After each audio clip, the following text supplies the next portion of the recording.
Hey, could I have everybody's attention, please? All right, it's just a 2-minute warning, so ensure that you take care of all needs so we can be seated and start in approximately 3 minutes.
Right in front of the county building.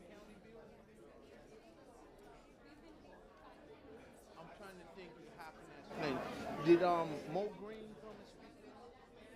No. Always different. Okay. Where the county commissioners be at? There's a long road. Okay, you know what I'm talking about. Okay.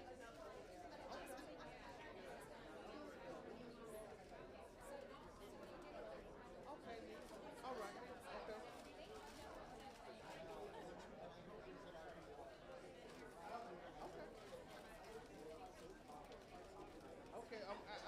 We're running past the secretary, and then if all the numbers go. Check. Okay. All right. Okay, you got that one. Check. Got me? I don't know what's going on. Shouldn't be that one. Check. All right. If you haven't finished eating, please continue to enjoy your lunch. We're going to try to get started. All right.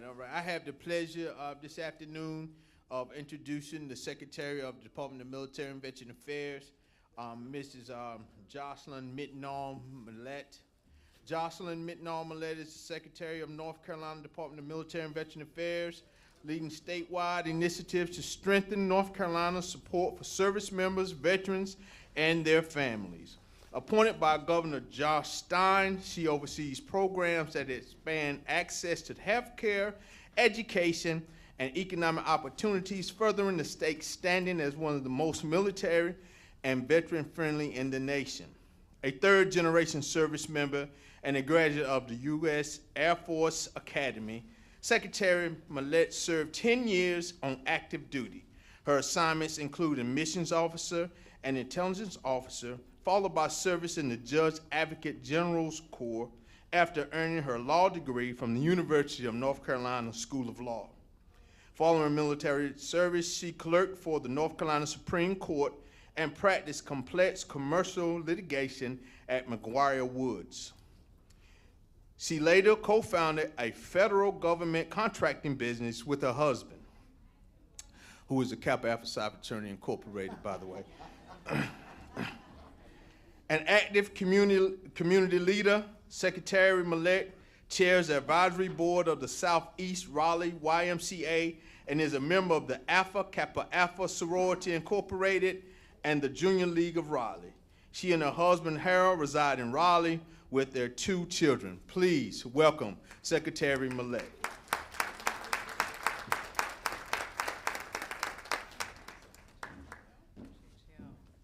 All right, good afternoon, everybody.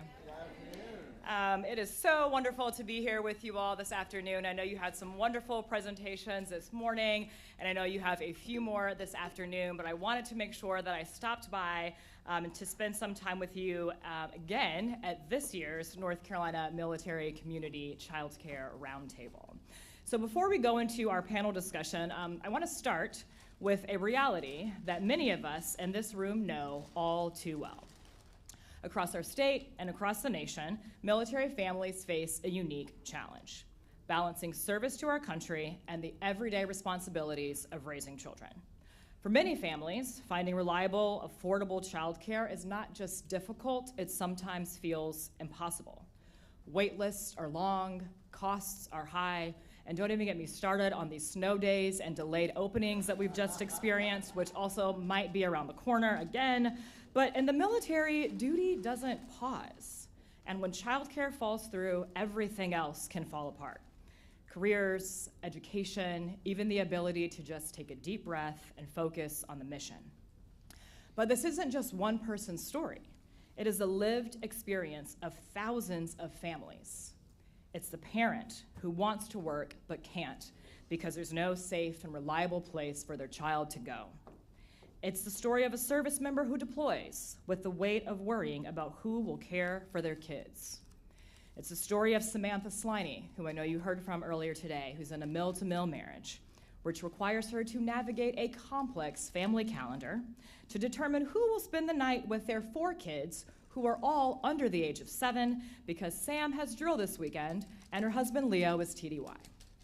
This is the story of Teresa Mitnaul, my mother, who's a native of Goldsboro and is not a military brat, so a lot of this was a shock to her system. She never worked once my dad joined the Air Force because she had a hard time trusting unfamiliar people and unfamiliar places to care for my siblings and me. And then once we were school-aged, it was just exhausting for her to find a new home in a new city, unpack that house, make that house a home, register the 3 of us for school, and then find herself a job. This is also the story of Jenny Aiken, who was 4 months pregnant with her 2nd child when her husband got stationed at Fort Bragg. She was on wait list, y'all, at 40 different child care centers in the Fayetteville region. And she ultimately secured a child care spot for her new baby only because her neighbor, her new next-door neighbor, happened to be the registrar at the child care center, which was one of the 40 waitlisted options. Jenny had given birth to her sweet daughter, was in her last week of parental leave, and her new neighbor catapulted her to the top of the list because she knew that Jenny was desperate and had run out of options. But not everyone has a neighbor who's the registrar at the child care center at the church down the street. Not everybody has a neighbor who possesses that authority or goodness of heart. But the truth is, Jenny's neighbor shouldn't have had to do that in the first place. But these are the stories that bring us all here today. It truly takes a village to raise a child. And for our military families, that village includes babysitters, co-workers, grandparents, aunts, uncles, neighbors, church members, and more. But it also must include sector collaboration across sectors throughout our communities, because when one person serves, the entire family serves. And when families struggle to access childcare, it can impact everything. It can put a strain on finances and marriages. It impacts mental health, and ultimately it impacts the readiness of our force. North Carolina is home to the 4th largest military presence in the nation, with more than 67,500 children of active duty service members, nearly half of which are under the age of 5, and another 22,000 are between ages 6 and 11. These numbers remind us that childcare is not a luxury. It is a necessity, and it is mission critical. And that's why today's roundtable is so important. And as a military brat, as a veteran, as a mother of a 7-year-old and a 5-year-old, who are at school today, y'all, praise God. And as a secretary of the North Carolina Department of Military and Veterans Affairs, not only is this roundtable important, but it is personal to me. And so that is why we have brought together federal, state, and local leaders, child care providers, and advocates to tackle these challenges head on. We are engaging in vibrant discussions about innovative solutions like the NC Trike Share program, which helps families share childcare costs with employers and the state. We're talking about Military Child Care in Your Neighborhood Plus, or MCCYM Plus, which expands access beyond installations, and we're analyzing early care education initiatives that prepare children for success while also supporting parents. I'm also honored to share this roundtable with Blue Star Families in partnership with my department as part of the Do Your Part initiative, which is a joint effort with Blue Star Families and the National Governors Association. Together, we're committed to identifying and implementing policies that enhance the well-being of all of our military communities. And that means reducing barriers to childcare access, supporting military spouse employment, and strengthening partnerships across sectors. I want to thank Jenny Aiken, Tate Johnson. Is Tate here? Yay! I want to thank Jenny Aiken, Tate Johnson, and the entire team at Blue Star Families. I want to thank Scott McCosh and the entire team at Fayetteville Tech, and all of our partners for joining us today. Your commitment ensures that when one person serves, the whole family thrives. And here's my favorite part of every speech that I give, because they hate it so much. But will everyone who's part of the North Carolina Department of Military and Veterans Affairs please stand, or if you're standing, please wave. Y'all, they're so mad at me. Look at their faces. Y'all give it up for my team at DMVA. Sat down so fast. I specifically want to thank my service member family coordinator for my military affairs division, Rod White, who's been the lead planner on this event. Rod, I'm so grateful to you for all of your hard work and dedication and for answering all of my questions about this event and ensuring today's success. I appreciate you. I also want to thank all of the members of the North Carolina Task Force on Childcare and Early Education, especially to the co-chairs, Lieutenant Governor Rachel Hunt and Senator Jim Bergen.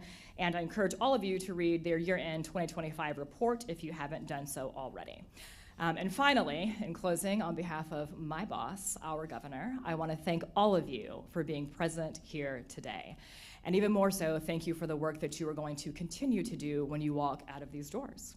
And so as we transition into our panel discussion on the state of childcare and military installations, I encourage you to think about the families that are behind these numbers, the families that are behind these statistics that we keep hearing, the parents who want to work, the children who deserve safe and nurturing environments, and the service members who need peace of mind to focus on their mission. And I believe that together is the only way we're going to create a system where every military child has the care that they deserve and every military family has the support that they need. Thank you.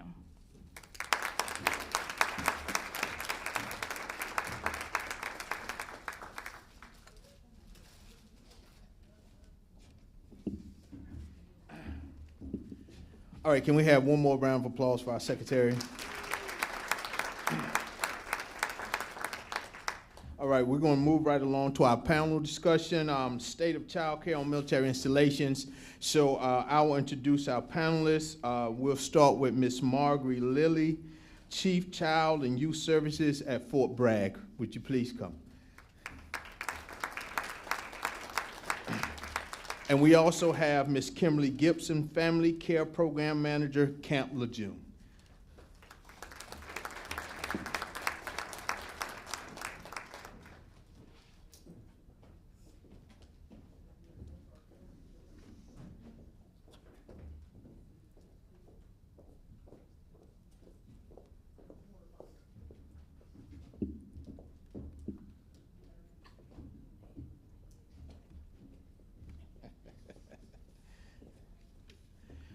Okay, we'll start with some formal introductions. We'll start with Ms. Lilly. We ask that you introduce yourself and tell us what you do on Fort Bragg. Okay, good afternoon. I can keep my seat? Okay, I love that even better. Thank you. Thank you so very much. My name is Margaret Lilly, as he has expressed. I'm the Chief of Child and Youth Services at Fort Bragg. And I can tell you that I have decades of experience with Child and Youth Services. I won't reveal the exact year, you know how that goes. But I will tell you that it has been an absolute, and still continues to be, an absolutely wonderful experience to serve in the position in which I am, which is making a difference. And it continues to make a difference. I love these particular panels. I love the conversation.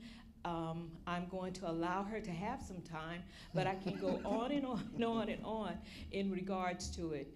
Please, if you have questions, that's fine with the panel, but if you don't, I have brought with me a team to help me to ensure that you all receive the most accurate information that you can. And if I could quickly just have them stand in their place, which is Doreen Jenkins. She's our Parent Outreach Services. She does the registration as well as keep up with that. We have 2 school liaison officers here, which is extremely important because they are definitely out in you all's community and then some, which happens to be Gerhard Guevara, is one, as well as Chevelle Gowan. Everybody knows Chevelle, okay? Dr. Chevelle Gowan, and she honestly is also well worth knowing in regards to that, because I can't tell you with either one, if they don't have the answer, they're gonna get it. So you will never be left alone. And of course, a newcomer to our team, and I want to introduce her because you will be seeing her face around a lot too. So Ms. Carrie Perez, can you stand? She's our Program Operations Specialist for Fort Bragg, one of two. Thank you. Ms. Gipson? Yes, I'm Kim Gipson. I am the Family Care Program Manager for Camp Lejeune New River. And how can you follow Miss Lilly? And one of the things is I cannot introduce my person, my health and safety compliance coordinator, because she is my ride home. And I told her I wouldn't put her on the spot, but it is Miss Sarah Williams, but I won't have her stand. Thank you. One of the things that that I am looking forward to is being able to help support some efforts in early care and education. Early care and education back in the day, in long kind of day. I've been in the field a long time, and I've been in civilian early care and education since the early 80s.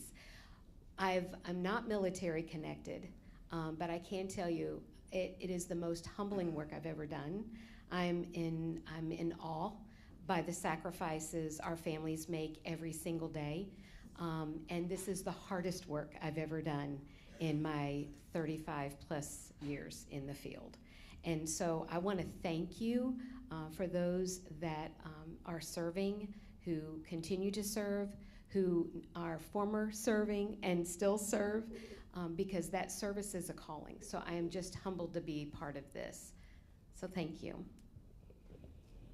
All right, with that being said, today we'll have a panelist. We have some questions that we're going to ask, but I will tell you that at any point in time, if you have a question for our panelists, please raise your hand, and my colleague Doug Taggart will bring you the mic so that you can ask your question. All right, we'll get through as many questions as we possibly can in our time limit. And I am an old crusty sergeant major. We do not train the time, but we do train the standard, right? So we'll try to get through as many as we possibly can. And with that being said, we have the first question, and this is for Ms. Gipson. What are the biggest challenges military families face when trying to access child care on or near installations in North Carolina? For our installation, I could say that it is the wait list. Right now, we have 152 classrooms across 11 of our programs. With that, we are able to serve approximately 1,900 children. 14% of that is infants, with about 20% being pre-tots, 34% being preschool as the age is up. I think the wait list, that being the ability to get in, once you're in care, people don't leave unless they relocate or there's PCS or whatever their transitions may lend to, and that wait list. Part of that challenge is that we're very sensitive to, Ms. Lilly and I spoke about this earlier, very sensitive to the supports we have in place for child and youth program professionals, which if you are a child care program assistant or program leader working in one of our child development centers, you get 100% child care discount. And then you get another 25% discount for the second child. So a lot of our category 1As are working in our workforce. Now, that's wonderful, but the turnover rate is about 40% within our child development programs. But guess what? There's more 1A, category 1A families coming in to work, and they're bringing their children. So that's one of the challenges that we're seeing. Okay, Ms. Lilly, same question. And to basically piggyback on her comment, which is exactly right, it's been a good year now that we put into place, whereas our staff was able to receive that 100% discount. They went from 50% discount to being able to receive the 100% discount. And this was actually mandated down to us CONUS and OCONUS and all branches of the services to adhere to that particular factor. And that being is that we are, just like everyone been stating this morning, we are essential. The volunteer military of today, they must go out and perform. We want them to know we perform. We gratefully thank each and every one of them. And in order for them to do that, as been well stated over and over again, you want your family to feel okay. You want your family to know, I'm walking away from this situation. I have other things that I may have to contend about, like will my paycheck be messed up, but not my child care, and what's up with my family. And we want you all to do that. And so with all of that being said, everyone who takes part with Child and Youth Services, they recognize the allegiance that we have in regards to that, and we are able to continue to be able to do that. Thank you. And just piggybacking off of experience as a sergeant major, it is a readiness problem.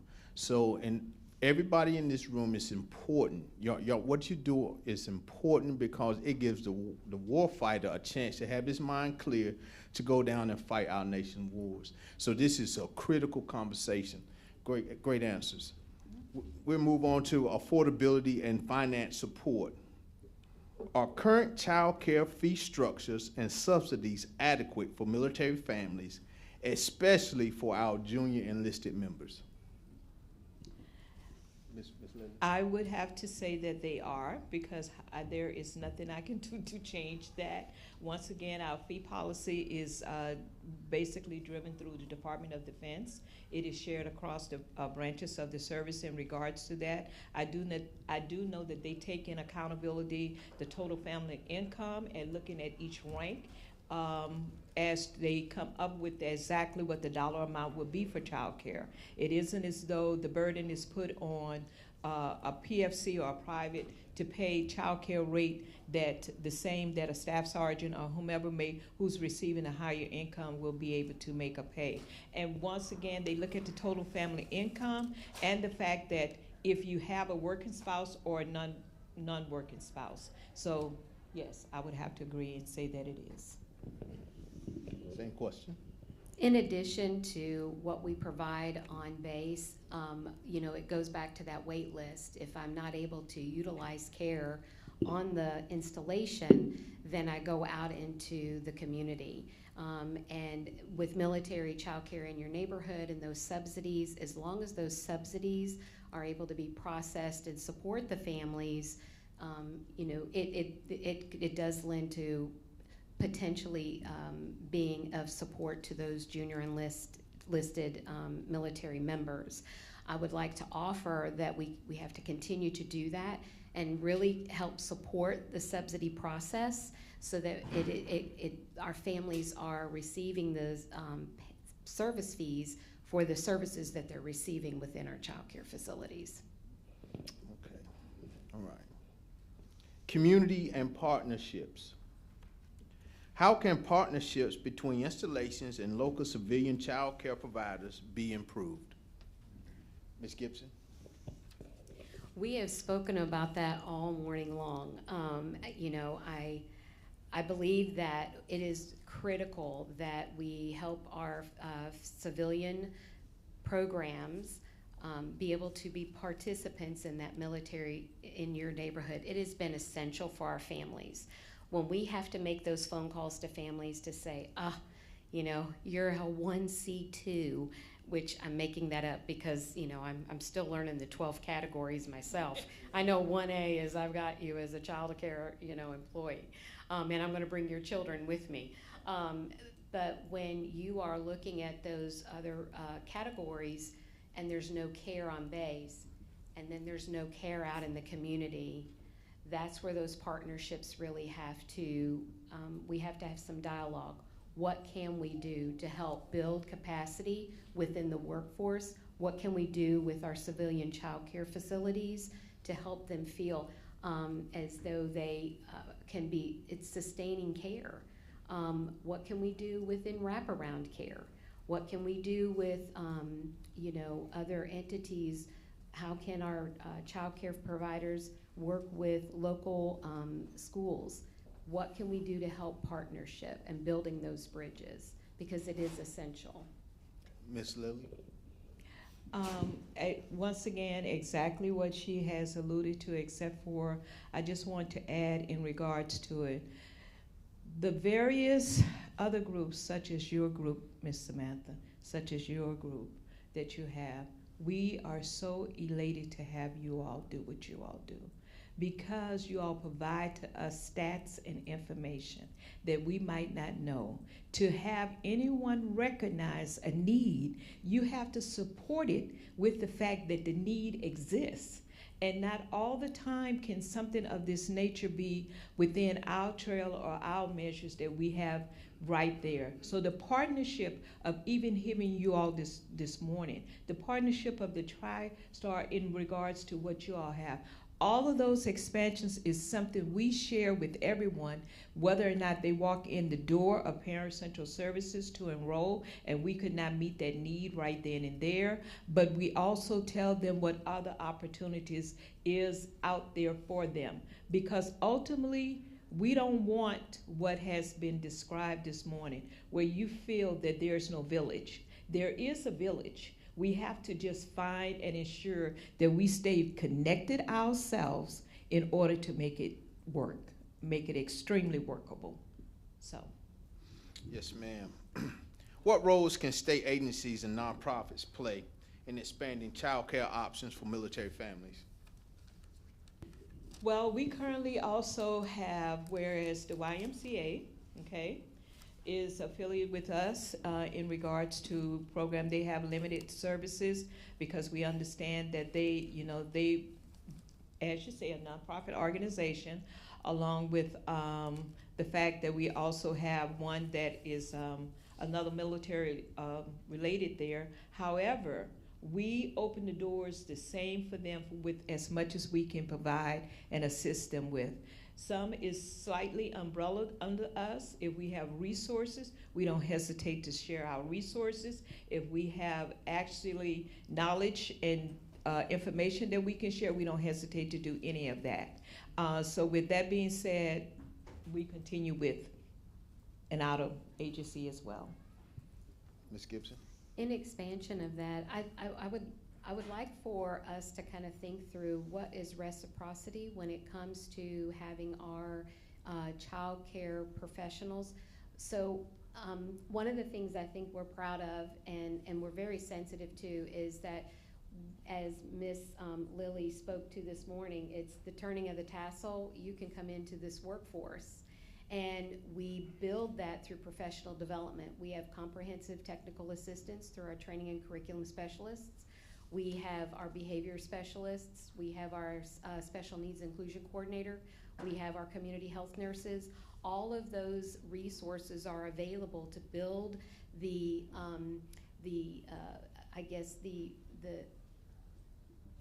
workforce, the experience, giving them the knowledge so the information is actually applicable into the classroom.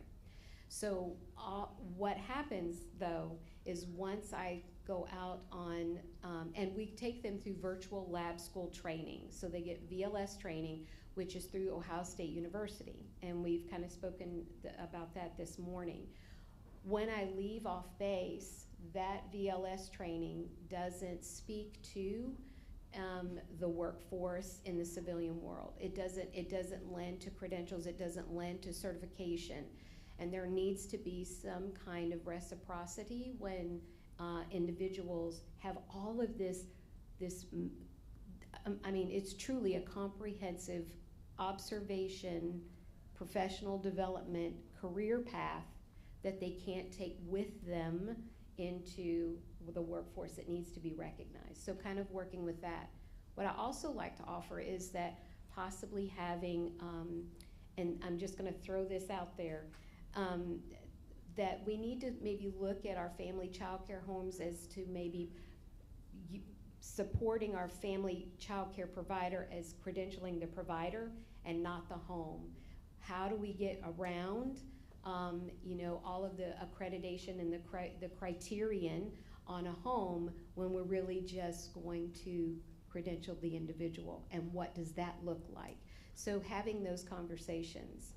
The other thing I think that we need to do is, out of all of these wonderful ideas and the platforms that we have, the discussions that we have, the ability to do that, we're talking about the financial implications of the programs, sustainability, longevity, all of these wonderful things.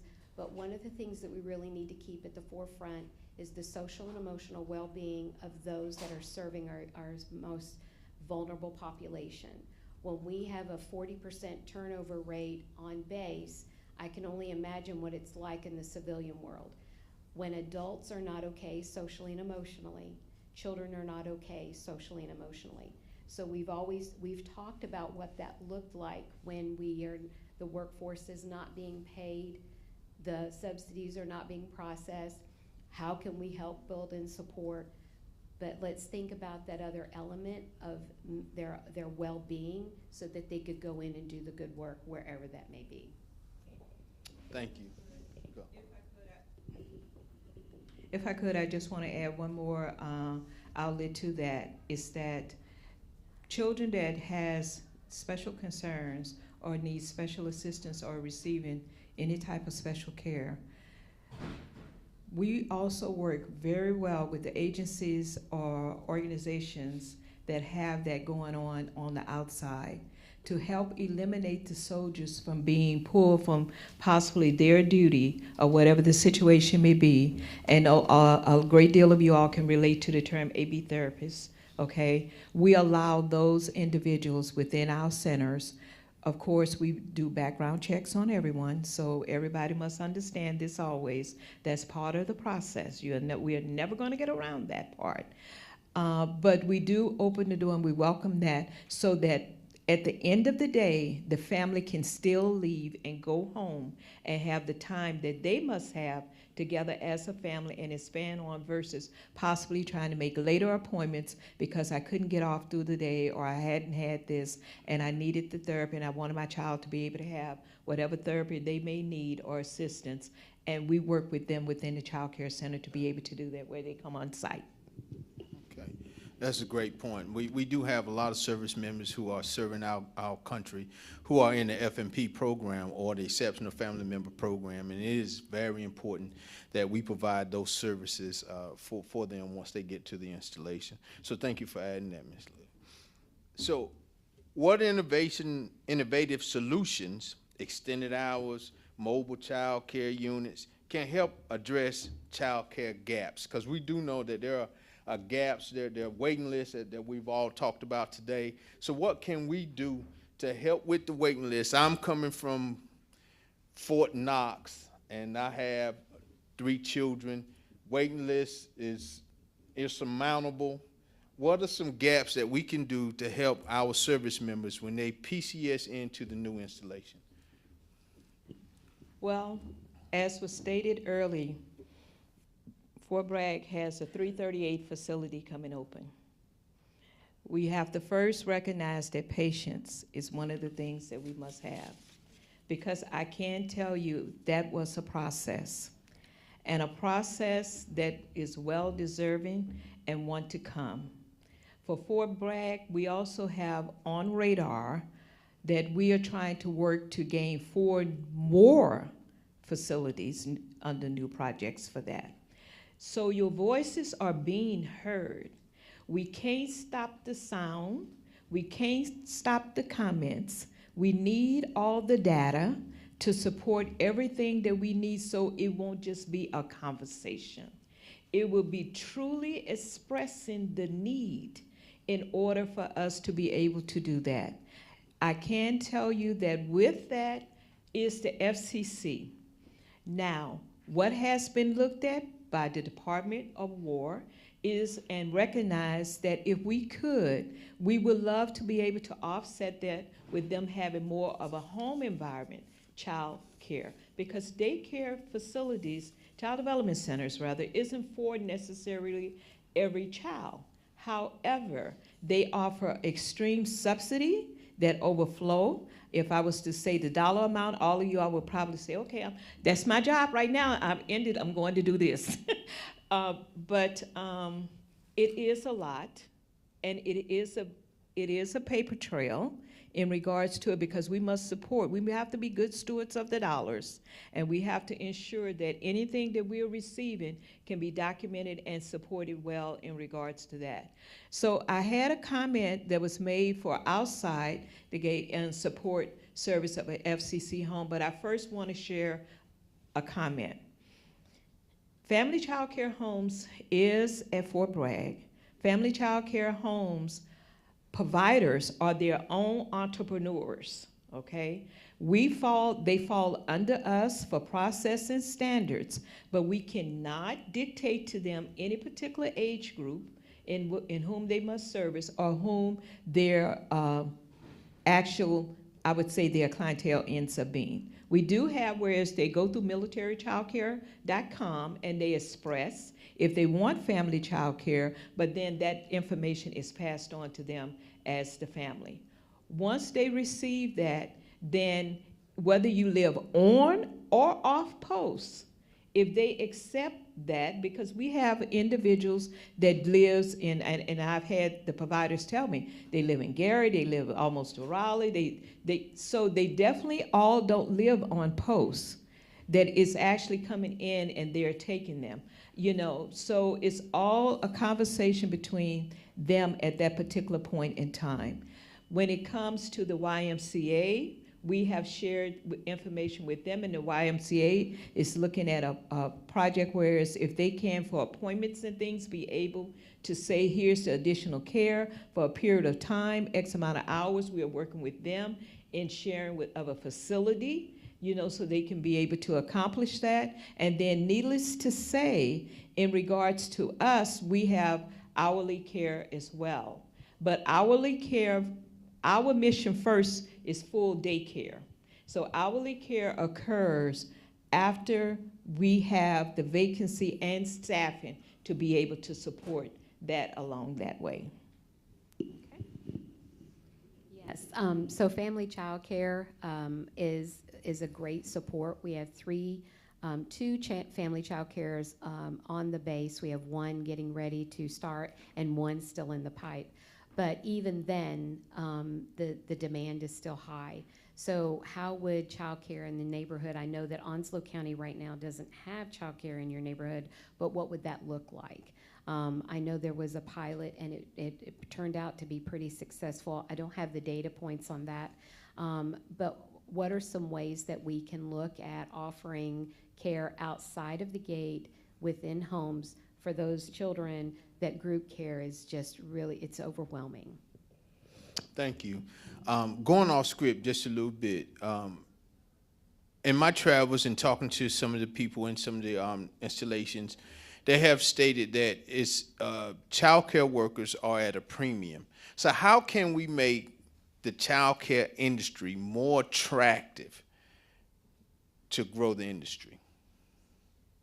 We're attempting to try to do that through education, because it is their home, and it would have to be in their particular case that they are willing to accept, you know, as partners, that they are, right, you know, giving up a portion of their home to possibly that, or ways that they are marrying that, you know, within their home look, as to say. So we can say that we open the window for resources, because there isn't a home that comes to be at Fort Bragg that we don't help them start out with what they need. We don't just say, okay, well then, out of your pocket, you need all of this money, you need to do this, here's the training, here's that. We provide that and assist them with all in that arena.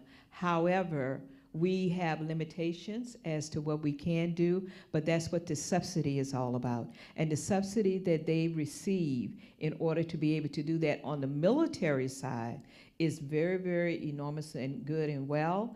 And at one point in time, if anything else, such as ACYN and the other outside program that they had in regards to having providers in homes, that would have to be something that maybe your voices and your dates, your data may once again can either elevate again, or it would have to more or less be one that we do and attempt to receive what would it takes we receive the feedback from them in order for something of this nature to happen. Okay. You have anything? Okay. All right. Okay. So with that being said, we're going to open up for the floor for questions for our panelists. If we have any questions, please raise your hand, and we'll bring the mic to you. Hey, good morning, or good afternoon. I really appreciate you guys and what you're doing over here for the bases. My name is Joe Speranza. I'm a commissioner with the North Carolina Military Affairs Commission. I have a couple of things. First of all, we mentioned the waiting list. Can you identify how long that waiting list is? You mentioned how many kids were taken care of, but how many are still waiting for care on each of the bases?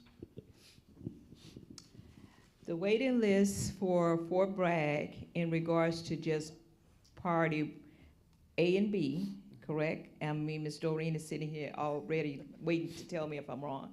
It's over 500 and some. And that has absolutely nothing to do with the projected.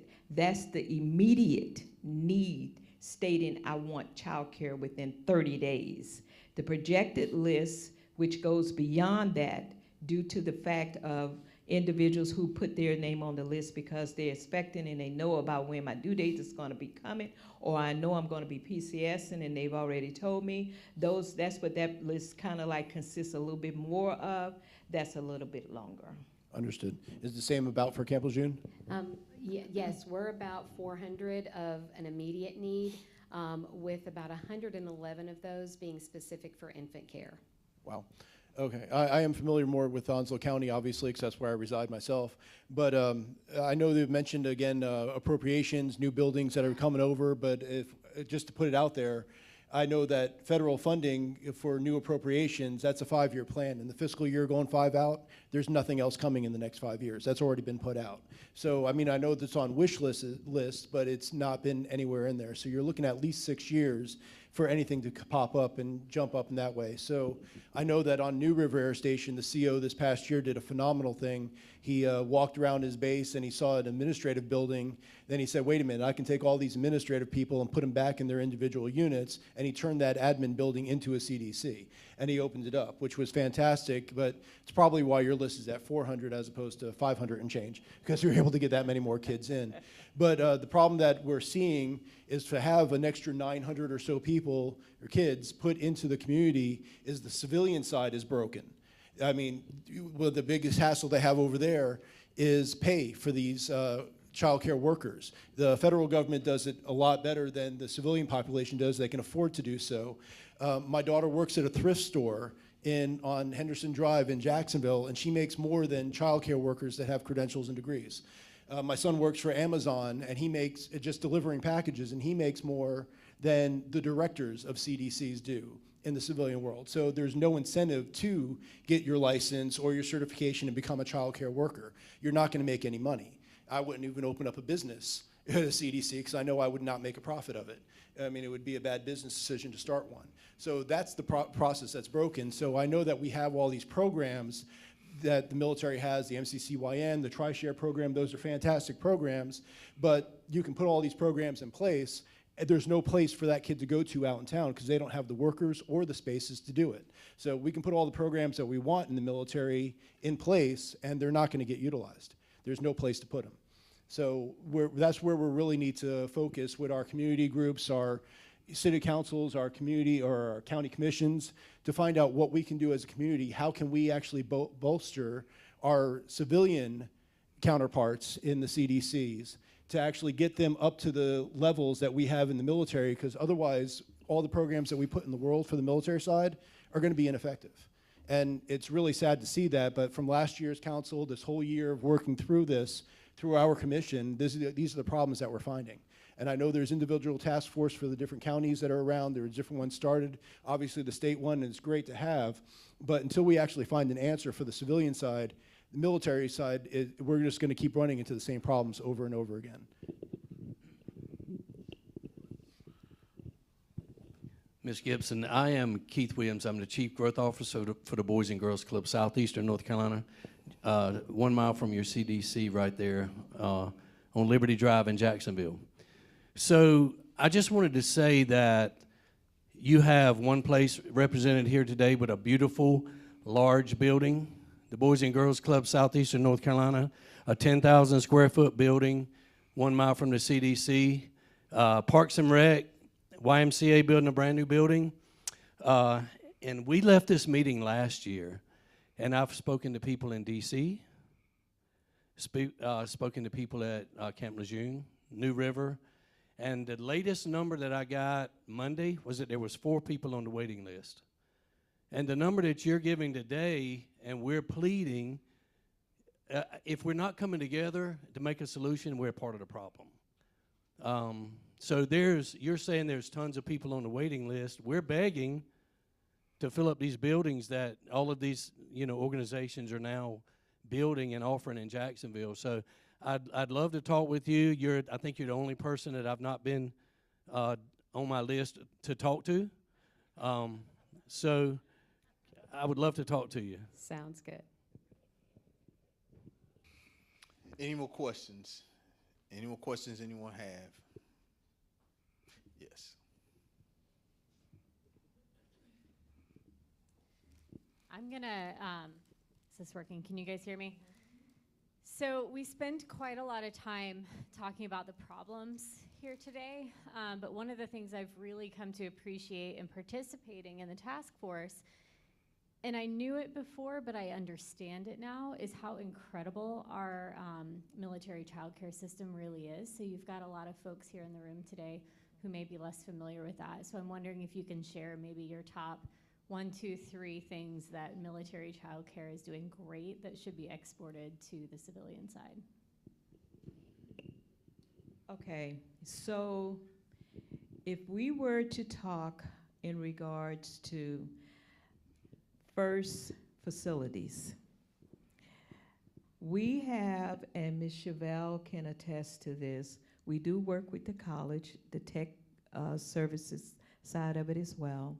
Whereas when they are having students within their programs and they are seeking and looking for places to do internship, or they are seeking and they are looking for places possibly, well, I might make some money while I'm seeking, getting all of this. That's what we do. We would love to have everyone, I would more or less say, we would say retain and stay with us, but we are an agency that realizes that's not always possible. Ultimately, we are also concerned with our staffing as well. Our staffers, we want them to be able to set the pace. What we don't want to do is lose those who are and possess enthusiasm about doing it. And this is why I mentioned about when the tassels are turned. If you have, just as well as we are seeking out where they're going for the colleges, the loans and the grants and the scholarships, what about this side of the house? Because how many sometime when you're in college do you decide, I want to change course? Well, with all of that being said, you can start out with child and youth services because you possess the nurturing factor and the caring factor that we seek and we look for within, because our children ages 6 weeks to 5, what is our philosophy? They learn through play. You're gonna have fun with them. That's all we're gonna do. We're gonna have fun with the kids.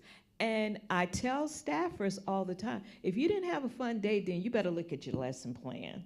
Because you made it, they didn't do it. You made it, they didn't do it. And if they give you any indication that this isn't a great day for them, change it up. No one is over the head saying, this is what you gotta do for the day. But we began stressing the importance of, to a certain extent, having some kind of organization in regards to building on that sense of pride, whereas whatever is within them, let's help them bring it out. Let's help flourish them in some form or fashion. And then, of course, after they're working with the agency, or even if they're going to school, they are learning about other opportunities that goes and seek and carry them there. Some people who comes in with the mind frame, what is in it for me? You can change it. You can turn it around. And I'm telling you, they'll end up being like me sitting right here in this chair. This was not my livelihood in the beginning, and I exceed her number, okay? That's all I'm gonna just say. In years of service, and I'm still sitting because of the fact that it's overall what you end up feeling with inside. You feel that you are truly making a difference. I have something to share, and I want to proceed on. So we've talked about buildings, we have talked about facilities in regards to that. The staffing is the next thing. They have to know. I mean, you're having, whereas mom, dad discussion is, what are you going to be doing? I don't have to take care of you like that anymore. You need to get out and help yourself some. Well, they can help themselves some, and they can have fun with doing it with some of possibly the same talent and skills they possess. Because we also have teens, and we have middle schoolers. And when you have those, who are they seeking to? They may be seeking to gain the skill or the talent that the others have. So we allow them to run the basketball courts and the tournaments and do all of what you want to do and have your dances and your mega lock-ins and all of this that you may feel you may not be able to. Only we chaperone and we ensure that we provide guidance with all of that. So it's working on double sides, you know, in regards to it. And last but not least, if I had to do anything to share, is everyone in this room.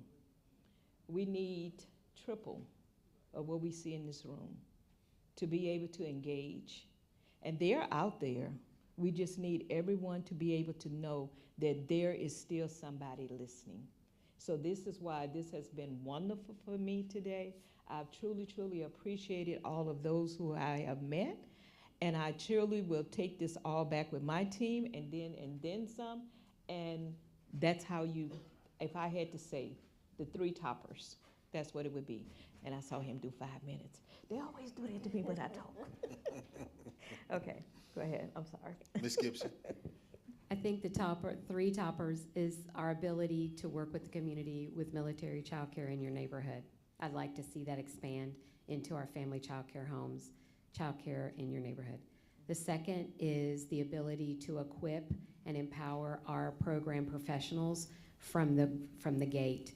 As in the words of Mr. George Dentel, he always says it's a 3-month boot camp for training, and that engages comprehensive technical assistance, again, repeating myself, taking the information and making it applicable, and now we've got to move that forward a little bit for our families outside the gate. And then 3, our partnerships. The ability that we have with our partnerships with our school liaisons, exceptional family members, program, resource and referral, you know, all of the supports we have. Those are the top 3. So, yes. You didn't have to stop. You Okay. that was for me. That was the cue. That's the early childhood in you, and you're like, oh, that was a sign to stop. All right, we have two more. Can you go first? Oh, we have 3 more. 3 is the final answer. Hello, my name is Stacy. I'm with One Place in Jacksonville. We are part of the Smart Start Network from the North Carolina Partnership for Children, and we are a community partner to our child and youth programs on Camp Lejeune and New River Air Station. And I am grateful for the work that everyone does to support military children and families. I raised my children in the Marine Corps. I also spent time working for Army Child Development Centers as well as Marine Corps Child Development Programs. And now I'm on the civilian side of this at One Place, really working to support the pipeline so that we can keep these community-based programs working for the children and families in our community. And it's tough. But what I'm really curious about, because we keep saying in civilian care, if we could only raise the wage to a worthy wage for these early educators, and we could figure out how to get benefits to them, we could sustain them. But it worries me when I hear that turnover on base in your child development centers is high too. So is most of that turnover due to families PCSing to new duty stations, or are there other reasons beyond the great wage and benefits that they're getting? Fair question, absolutely. What we're noticing is we've had a high PCS season these last, I would say, 9 months, where we would equip our individuals and then 6 months later they were out. It'll be interesting to see what this year brings moving forward. So on average, about 40%. Now, of that 40%, I would say there's about 5% realizing that early care and education is not my thing. So, and then they go over into retail or, other services that human resources, but that's a segue for them to build their professional career path. I think that segues into kind of my question. We've talked a lot about how do we draw people to the childcare workforce, but I'm a big believer that it's a calling. It's like being a teacher. You have to have a knack for it, and I have 4 kids, but I don't want to be a full-time childcare provider. I know that about myself. So with the tassel turning and that program, and then the emotional, mental, physical demands of the job, how do you go about ensuring when you do identify someone that maybe this isn't a calling for them and it should be, helping them navigate that, providing resources, but then also at the front recognizing before you hire somebody that, hey, if you're already showing signs, this might not be for you. How does that go? How are we ensuring that we bring in those quality providers, that this is a good fit for them, so our kids have those good people taking care of them? Well, interviews are definitely conducted in regards to those who express a desire to want to join our teams. And with that, I can tell you we just don't open the door and say come in and then there's nothing. We have modules and training that all employees from the very beginning and all my tassel turners, has to start out and go through. And with all of that, if some of them see or recognize that this isn't a factor for me, they are most likely the main ones who will come forth and say, because we have to continue on. They have a time frame once they have on board in which we expect for them to get through the modules. We don't want you to come and just reach a plateau and feel that now you can just stay for years and years and years and there's never any increase. That isn't good for the individual as well as it definitely isn't making with the program. I don't want to undermine this comment I made in regards to the children learn through play.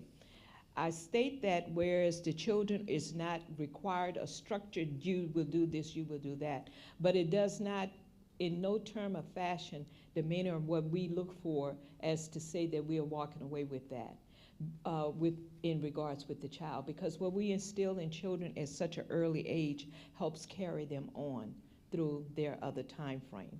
And so we are still working with them with their education and development. But instead of us saying, okay, we're going to do the ABCs, 1, 2, ABC, and we go on, we make it fun and playful. Either we sing the song ABCs, or if we put, and look at that A is red or whatever the case may be on the board, but not that you had to know this is red and that is an A. But through repetition, you will possibly pick that up, a consistency in what you are doing within the program along there. So that to them is a playful thing. It wasn't required, whereas if I turned and looked at your face, you was disappointed because I could not tell you that that's an A, or I could not tell you that the color of that was red, or I wasn't acceptable because I didn't have this particular information. But you're going to receive a smile because we're expressing it to you in great ways and terms. And when you do happen to say, red, wow, you said red. A lot of recognition like that. But as they continue to progress, we keep on working with them with other skills and resources and talent that takes them on through to become these good community citizens and adults that we strive for along with you all that they are. So one of the things that we do is in the hiring process is we show a little video. We take them through some screener questions and then we take them through an interview. But while they're waiting on their interview, they have to watch a video of what a military child care program day in the life would look like. I can tell you that in those hiring events, probably about 1%, 2% of those applicants go, no, that's not what I thought, and leave. Once they're in through training, virtual lab school training, there's those reflective dialogue, observation. You can pick up on the cues, and we have those intentional conversations. When we pick up on those intentional conversations, you can start having dialogue that kind of either directs them one way or directs them the other way. You know, I think that's the if I may use this term, it's just like playing roulette. If they, you don't know. Everybody says, oh, I love children. To me, that's a key. No, you don't. I just love all children. And so I start watching that individual. And are we looking at compliance, or are we looking at, you know, I want to learn through play? So. Okay. I wanted to speak up for the civilian side. From Hope County. If anybody knows where Rayford is, we are the bedroom community for Fort Bragg and have been for many, many decades. When I first came to North Carolina and I started working in '92 in Hope County, I've been with the Smart Start Partnership for over 25 years. We had family child care home providers that were licensed through the military and licensed through the state of North Carolina. These family child care home providers, now our percentage is about 50-50, 50 centers, 50 family child care homes in Hoke. We can't say that for our surrounding counties. But these family child care home providers were essential for our military population. They served on the family care plan. They were listed, and I know personally they cared for those children when the parents were on deployment. So they were essential. Now, as the deployments waned, that they did not renew their licenses through the military. So they are still in operation, some of these family child care homes, and they're generational. Their children have opened up their own family child care homes. Now, I came here today hoping I'd hear something about how we can better partner to get more of these homes licensed through the military. In years past, they would pay for the NACI accreditation for these homes, which made them essentially 5-star homes. Licensed through the state. Now, you know we're going through our changes with the QRIS, so some of our homes have essentially gone up in their star rating. So I'm hoping in the next couple of speakers, I'm going to hear something where we can better partner to try to get some of our homes licensed through the military again, or newly licensed with them. Yes. I think this is very important because Sam did do some work on the actual legislation for this. Yeah, I think that is super critical. So this is a state policy priority for the Department of War. The LIMFAC here at Fort Bragg and at Camp Lejeune is that FCC, what we call them FCCs, can only operate on base. Headquarters, Department of Army, Navy, Marine Corps headquarters has said, we aren't going to license these homes off base. That's been a policy decision. The Air Force at Seymour Johnson, they do it. They have FCCs off base. The Air Force has had a lot of success. They are like the gold star of that program right now across the department. It is a decision maker, policy maker decision within the services. So to see this happen, headquarters, Department of the Army is going to have to say, hey, we want to pilot this. They were going to pilot it at Fort Campbell out in Kentucky, and unfortunately, because of the government shutdown and some other things, that was put on hold because there wasn't the personnel to manage the portfolio. But it's got to be that need shown up through the chain of command to headquarters, Department of the Army, to the Marine Corps. The Navy does it, so it would be very easy for the Marine Corps to replicate it. That's where the problem. It's a policy decision from decision makers in terms of the department. But I will also offer to you that your congressional representation is very interested in the child care program, and so if it's something that you feel passionate about, there are definitely people that you can reach out to say, hey, I think we could help with this problem.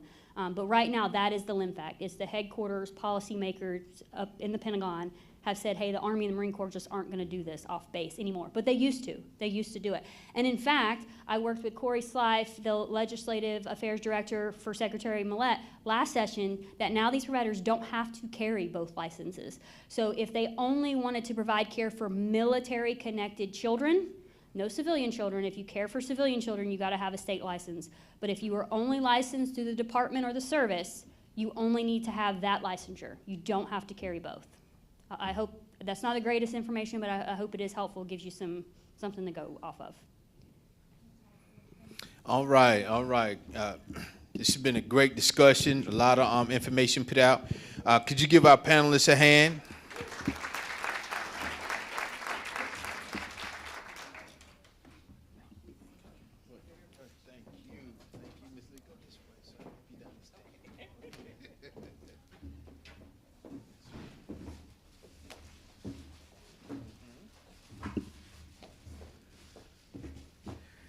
All right, all right. So we're going to keep moving on with workforce initiatives, and we're going to have Dr. Worth please come. She's the Senior Vice President of Academic and Student Services at Fayetteville Technical Community College. My Deputy Secretary wanted me to make that correction. He did misspeak this morning.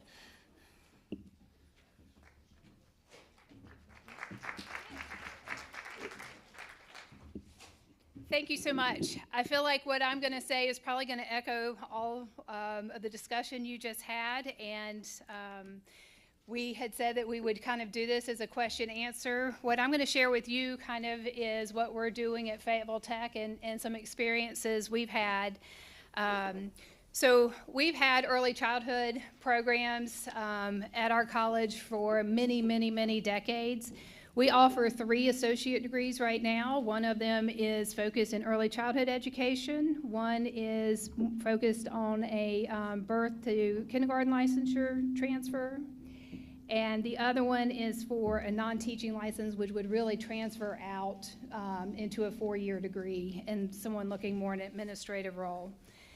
And then we have lots of certificates. They can come from just wanting to get into the workforce, as far as child care development and early childhood preschool, to someone who's coming back and really wants to further develop their knowledge as in the child care professional or from special education. And then we have an infant and toddler care. So the real thing that happens is our students tell us all the time they want their classes online. So they're not immune to the fact that we would rather go online than have our, because we have child care needs, and that's how they want their classes. We advertise on our website on all the early childhood that says to go through these certificates, we actually are going to need you to be in front of children and work with them to finish out the program.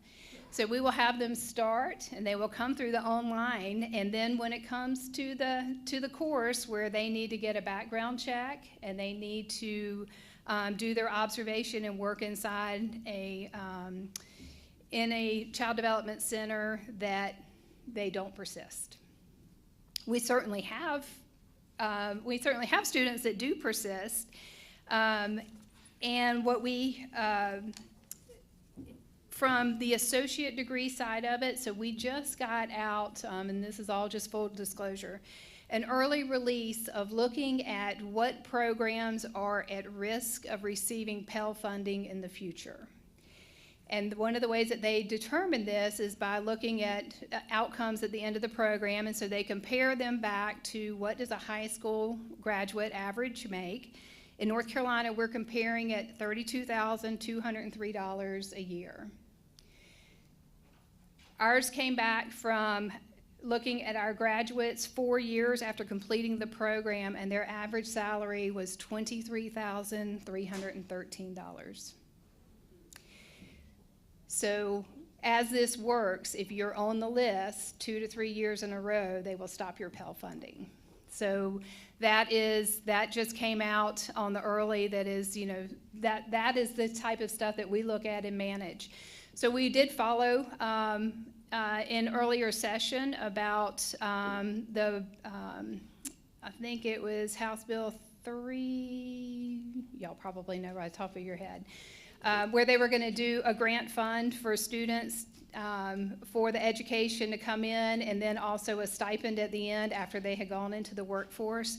We are fully ready to transition into that, should that, we kind of follow along and start thinking about how we would prepare. Because our biggest thing for the workforce is whatever's changing out there in the rules and regulations, we have to be able to quickly pivot so that we can get folks in. So that's what's really going on. I mean, we certainly do have graduates out of the program. Last year, 29 got a certificate out of their child care certificate, and 27 got their associate's degree. And then we have, of all the different certificates, about a dozen to 2 dozen out of each one of those. So there's interest in the program, but I think it's kind of what has already been echoed is that once they get into, and it really comes down to getting into the child care facilities is where we see our biggest hurdle of progression and persistence in there. The other one is that we're following along is, one of the discussions out there is that how do you get students into the community college, and that they also need child care too. Fayetteville Tech had a child care center for 23 years, I believe. We were the first 5-star daycare in Cumberland County, and we were very proud of that. What we found, and our child care center closed in 2020 with COVID, and the decision was then made to not reopen it. What drove the decision not to reopen our child care here on campus was that in the year before, we had students enrolled in our early childhood program, but they did not want to go and do their training at our facility because we were never hiring. Our staff had been there for years and years and years because we, are a state agency. It's part of the teaser's retirement. There's lots of benefits associated with it. So because students didn't want to train there, we could not use any state dollars to continue to support the daycare center. So we had to use it outside, other resources. And so the college was taking other resources at a tune of just over $300,000 a year to keep the doors open. And that's just really not how budgets work from the community college side. So it was a real, that's kind of what helped push the decision in that. But we are certainly following along with the talks of that and, the looks of having having daycare centers at community colleges. But that's what happened with us is that salaries just grew and grew, and students didn't use the facility for training. So, but I'm happy to answer anybody's questions that you have about any of our programs or where we're moving through.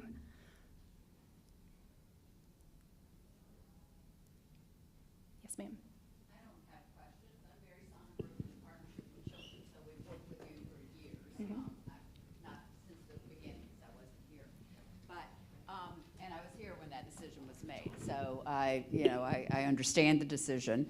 But we're also partnering, and I think that that's the important thing when we talk about getting people into the field. We're doing some pilots right now for workforce development in tandem with your program. Yes. And so we appreciate the relationship. And we have built in that the students, these people who are not in the field are mentored in child care settings as part of this, and NC Works is helping support that. They're being paid while they're doing that. So we are doing that right now with City of Fayetteville ARPA money. We've just applied for county money. We are going to continue this program one way or the other. The part is, how do we get a living wage? We don't have that answer today, but it is a huge issue. Till we do, it is going to be hard to keep the workforce going. I've been doing this a long time, and we've got to figure that piece out.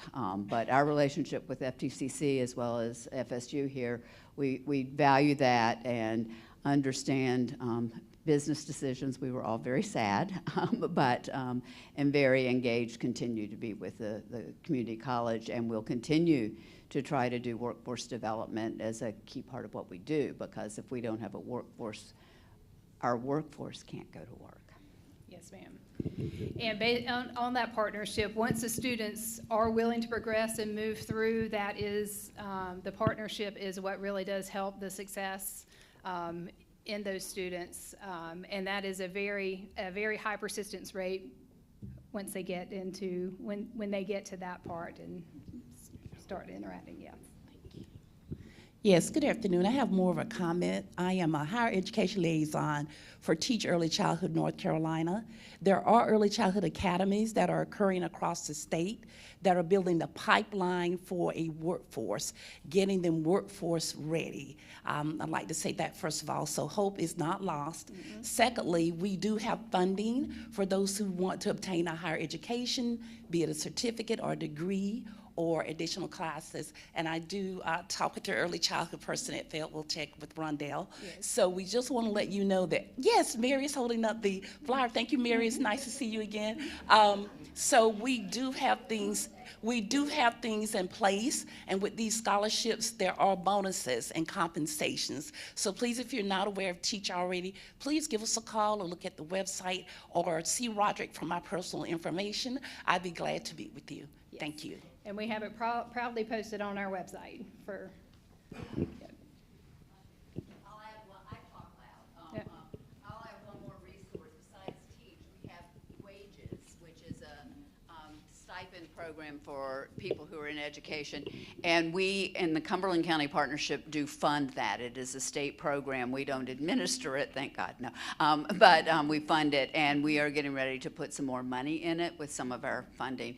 But that is something that could be available statewide that would help with some of the wage issues. Not every partnership has the budget to be able to support it, and I think we actually supported it at one of the higher levels in the state. So we will continue doing that, and we do dual subsidy with some of the Fayetteville Tech students that aren't in early childhood, but in your parents for education, and are providing subsidy and support for that. So there are supports, but we need more of them, and because affordability and accessibility and living wages are huge issues. Yes, and I will say also on this salary side of it, is just from the educator side, like we run into this same thing sometimes, like in cosmetology, where you don't know exactly where, if someone gets out and they are running daycares or private things, exactly, you know, how income is calculated at the end for an individual versus their LLC or corporation. But, you know, we still fight this from, you know, the wage side of it, and try and bring in every aspect that may not be measured in it. Good afternoon. As a school liaison officer, Miss Lilly probably forgot that she had her school liaison officers on a tasking about a year ago, and that came down from MCOM Army headquarters, that we were actually in all of our community colleges and in all of our high schools. But let's not forget our high schoolers that are in our career technical education.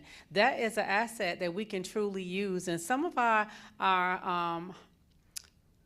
school districts did not have this early college, or I can't even think, some of our children that could actually utilize this, and we can take them straight out of high school, because all of our children are not going to go to college. All of them are not going to go into the military. So this is a true asset that we can take our children, train them, and get them into our centers. So let's look at this as an asset that we can utilize, because some of our children, when we actually utilize this, 95 of our programs that we actually looked at, some of our children were able to go to the center, and Miss Lilly did an open house and actually trained some of these programs and actually put these people into her program out there at the center. So this is something that we can look at and put our children into interns and get them into our program. So CTE from our children in our school districts, and this actually went to Department of Public Instruction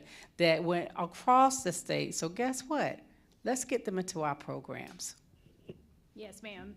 The dual enrollment programs that are across North Carolina, and they have great opportunities for high school students that if they go through the program and then get hired by a daycare or in the field within 120 days of their high school graduation, while they go in the pre-apprenticeship, they can go into an apprenticeship, which will cover all of their college tuition. So they also have pathways in their own personal growth and then to continue to support early childhood.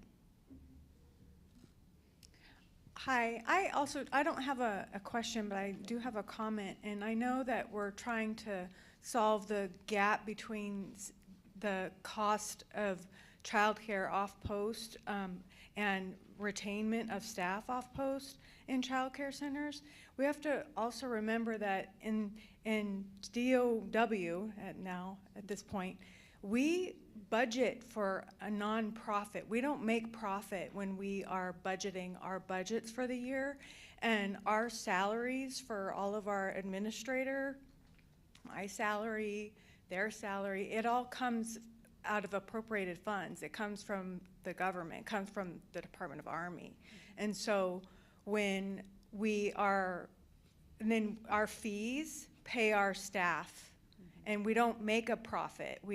That's not how we budget. And so for off-post and for private daycares, they have to be able to make a profit in order to, like, why do it otherwise? So we also have to keep that in the back of our mind. While the military child care system is perfect because of, like, we're not here to make money, we're here to provide care for our soldiers' children.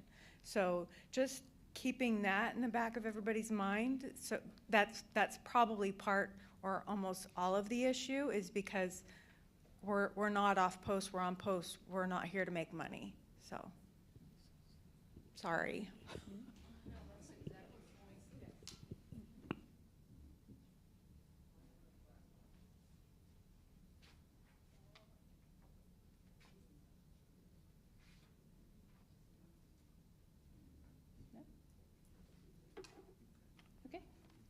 Well, if you don't have any other questions, thank you for letting me share, and we are happy to discuss with anybody at Fayetteville Tech. We always have our doors open.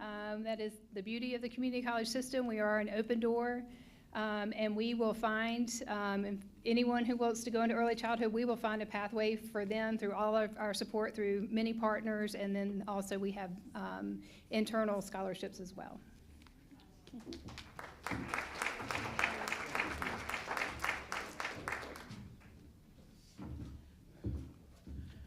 All right, so next on the agenda would be Alison Keisler, Policy and Programs, North Carolina Department of Health and Human Resources. Yes.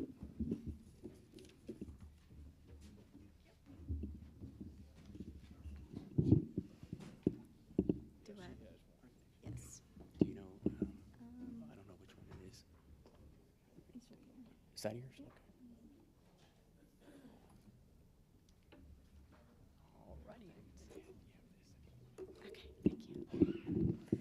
Good afternoon. For anyone who can't see me, this is what always happens. So I don't even know what to do. Like, I could stand over here and y'all could see me, or I could, so maybe I'll just sway back and forth a little bit. But I am Alison Keisler. I'm so delighted to be here. Fayetteville is my home. I'm the proud daughter of a veteran who was stationed here in the 60s. They decided to stay, make Fayetteville their home. I'm also married to a veteran and who's deeply involved in the work with military families in the community. Joining me today, I have lots of colleagues with the Division of Child Development and Early Education. We have our Deputy Director, Jenna Ramsey. We have the South Central Regional Manager, Jeff Gaster. A couple of our supervisors in the, we have one from the Eastern Region and one from our South Central Region representing Cumberland and our Eastern counties. So, or Cumberland's not the, our Eastern Region, and Cumberland's our South Central. But anyway, I wanted to just bring awareness to them being here today and the partnership that they have within their communities, and they're available if anybody has any questions or wants to connect with them after. So my presentation is about military child care in your neighborhood plus. We have had a lot of conversation about that thus far today. Samantha and Francisco both shared information on this initiative. I'll just kind of keep it simple and highlight and pull in some information that maybe hasn't been shared. It was started originally in 2019. It built upon the original program of military child care in your neighborhood. It was in 2023 that North Carolina did launch that program. It is available statewide, might not be used in every county. I'm interested in Onslow of how we can connect and collaborate a little more to make sure that we can connect you with Child Care Aware and extend that in that area because it is administered by them. Samantha did mention there's a lot of behind the scenes that goes on with the connection between DOD, Child Care Aware, and the department for this initiative. The eligibility, you have to be licensed Family Child Care Home or Center. You do have to have a 3-star license or higher, and that's in our state quality rating improvement system in order to apply. In addition to increasing the number of quality child care options for military families, MCCYN Plus gives eligible child care operators an opportunity to support and expand their business.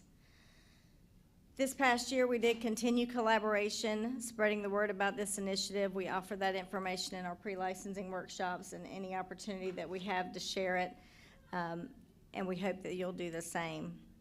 On a regular basis, we are collaborating with Child Care Aware. Weekly, we get phone calls asking us to verify licensure status, star rating status. Monthly, we participate in, or monthly, we provide data reports to DOD and Child Care Aware to help with the tracking of all of those facilities. And then quarterly, we participate in MCCYN Plus statewide partner meetings. I know Rod has attended a few of those. Doug also regularly attends those with us, where we learn information about all the other states and then those states as they start coming on board. It's great information. So the data as of November of 2025, there are 301 active providers in North Carolina receiving fee assistance. That represents 1,307 families and 1,626 children. You'll notice on your screen that there's also some additional data, which is the accredited facilities. That was the original program. If you were in a community and you had an accreditation, then you could partner and become part of MCCYN. The plus was the expansion that allowed you to have a 3-star or higher rating and be a participant.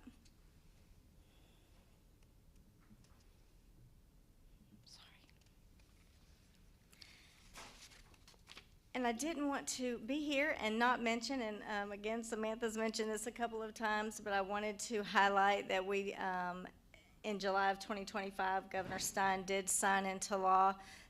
It was originally House Bill 412, became Session Law 2025-36, which enacted changes within General Statute 110-106.3, which does exempt family child care homes off base from licensure.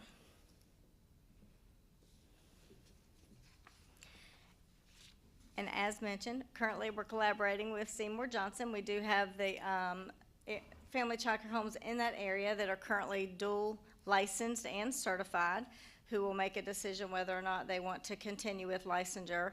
But we do collaborate. We collaborated with NCDMVA. We've worked a lot with Doug over the past year. Prior to this legislation, we were working together, trying to just break down barriers in licensure and certification, because there is a lot of duplicative requirements, and we were trying to figure out what that process would look like before this legislation came through. But as part of the legislation, we'll maintain and establish a registry. And so that will involve collaboration on the installation to share information of anyone who is certified off-base that's not going to continue with licensure or pursue licensure. That information will be updated quarterly.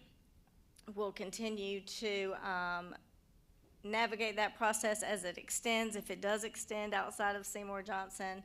Justin Clark, regulatory specialist, he's here today. His information is on the screen. He is the one that's going to be collaborating and tracking information, so if you have any questions specific for him, he'll be happy to answer those after this call. But we are looking forward to collaborating and working together to ensure that those statutory requirements are in place. It's not clicking. And then last but not least, I did just want to share this website, raisenc.nc.gov. Raise NC is a public education campaign to build appreciation and support for North Carolina Early Care and Learning Network and the teachers who serve children, families in North Carolina. There's many resources on this page. We would love for you to share that. The Division of Child Development and Early Education also has a weekly newsletter that we put out. So if you're not familiar with our website, we would encourage you to visit that site and sign up for our newsletters as well. We send out information every week that I believe is very informative. I hope you will too, and a lot of resources to share.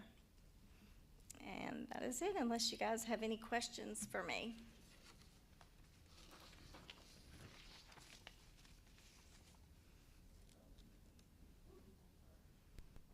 I was about to look up to see if there was anyone else.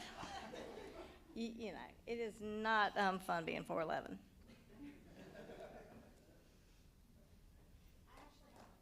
Okay. I'm just trying, what I want to know is the easiest way to get county-specific data on the number of children and families benefiting from military child care in your neighborhood plus. Is it possible, or do we just need to go through the hub, the regional hub for that, or? So we get that quarterly after those meetings. It is not something that we publish, but we could certainly have discussions and figure out if that's a way we could incorporate some information in that dashboard. If you're interested in that, then Justin or I could provide that for you as often as you want, but we get that information from them. That would be wonderful, just to be able to communicate to our city council and community partners, just to understand who all is putting money into our local child care. So that would be wonderful to know that as well. Okay. Thank you so much, It may Alison. even be on Childcare Aware's website. I'd have to look, but that might be data that is accessible there as well. Oh. Well, then we can absolutely elevate that and maybe get it there, and but you're welcome to reach out to us anytime for that. As you saw, it was November data, so it's not going to be real-time data. It's going to be a month or so behind, but any other questions? All right, again, thank you so much for having us today.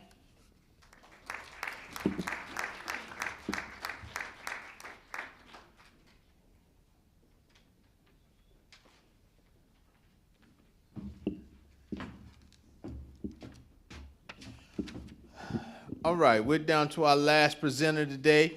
We saved the best for last. I say that Sergeant Major's coming up. I know he has a dynamic presentation.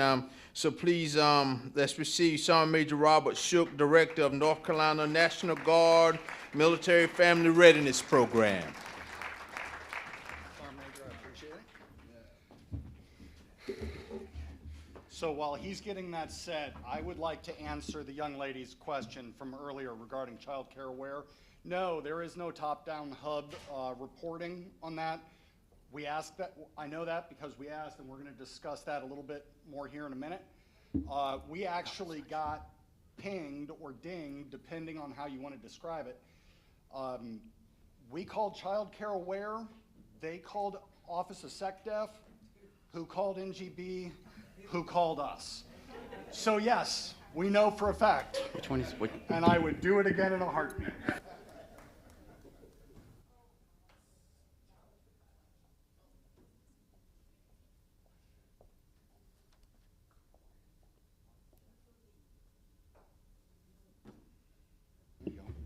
Okay. Before we get started, I'd like to thank Secretary Mallette's office, particularly Mr. White, Sergeant Major. Thank you very much. We appreciate the opportunity to address some of the concerns from a completely different perspective. We've talked this morning and this afternoon about active component service members. My name is Sergeant Major Robert Shook. I am the director of the North Carolina National Guard's Family Readiness Program. I am also the Operations Sergeant Major for the North Carolina National Guard for Joint Operations. It's not the same as Joint Operations at Fort Bragg or Seymour Johnson. We work with DHHS on response to COVID. We work with Department of Emergency Management for response to Hurricane Helene. And I think I'd like to highlight that National Guard reality. Before we get too far into this, it's been mentioned that we've had a couple of folks in here that are, in fact, National Guard. We respond to state active duties, oftentimes with less than 12 hours notice, and they end when we get around to it. Hurricane Helene, we had service members, and I'll talk more on this, responding for over 90 days, continuously, and in a lot of cases, without a whole lot of options, because how are you going to get back out of Asheville when there's no trucks heading east? So, with that, we talk about child care in our communities. We talk about the availability. For myself, I deployed to Guantanamo Bay in 2018. My daughter was in first grade. She's an absolute rock star. Just ask me, I'll tell you all about it. However, about 6 months into the mobilization, she finally started having some challenges. We asked the Wake County Public School System, hey, do you have any resources to help our daughter who is suffering from some challenges? They said, well, you can call Fort Bragg or Camp Lejeune or Seymour Johnson, to which we responded, do you know where we live? I'm not taking my child out of northern Wake County to Fort Bragg. It's not going to happen. So they put her in grief and loss counseling. Folks, I served over 10 years in the Army Casualty Mechanism. I know what grief and loss was. I know what that counseling is for. I wasn't dead. We have to do better at all levels. And if it happened to my first grader, I know, Joe, you and I were talking earlier, Joe visited a second grade classroom where a young lady, a second grader, was crying because she felt all alone. She had just PCS'd into Goldsboro. He asked for the kids that were affiliated with military service members raise their hand. Joe, did you say there were only 4 hands that were not raised? Go to Wake County, ask the same question. Very different response. With respect to those kids, right? Working with my Child and Youth Services program, Christy Wilson had DMDC database information. This is from the ID card platform. What you see before you is the Guard and Reserve reality versus the active component. Obviously, there are a tremendous number of active component folks in and around Fort Bragg and Seymour Johnson, and a pretty healthy distribution down into Camp Lejeune. But what I'd like to really highlight is that top left map. Ms. Lilly, you asked the question to express the need. This is the need. We are not located at Fort Bragg. We are not at Camp Lejeune. We are not at Seymour Johnson. We are in 98 of the 100 counties. We're all over the place. That's just the National Guard. Well, why does that matter? It's just the National Guard, right? We're the weekend warriors. Cool story, news fact check. If you look at the million soldiers, roughly 1 million soldiers of the Department of Army today, roughly 42% comprise the active component. That means 58% of the Department of Army exists in its reserve components, the National Guard and U.S. Army Reserve. Here in North Carolina, it's a little different. We've got Bragg, right? We've got a disproportionately high number of servicemen and women. We are the 9th largest state in the country, and one of the largest, if not the largest, state in the country for service members, active component service members. So it kind of throws that distribution of population on its head. But we still exist in every single one of those counties. If you look on that map, off in the western portion of the state, you see military children living in Buncombe County that were impacted by Hurricane Helene. We have impacts across the entire state. And then those families that were not directly impacted, particularly the ones in eastern North Carolina, they were secondarily impacted. All of a sudden, their mom or dad was mobilized for state active duty with no knowledge of how long that was going to take and when they would be home.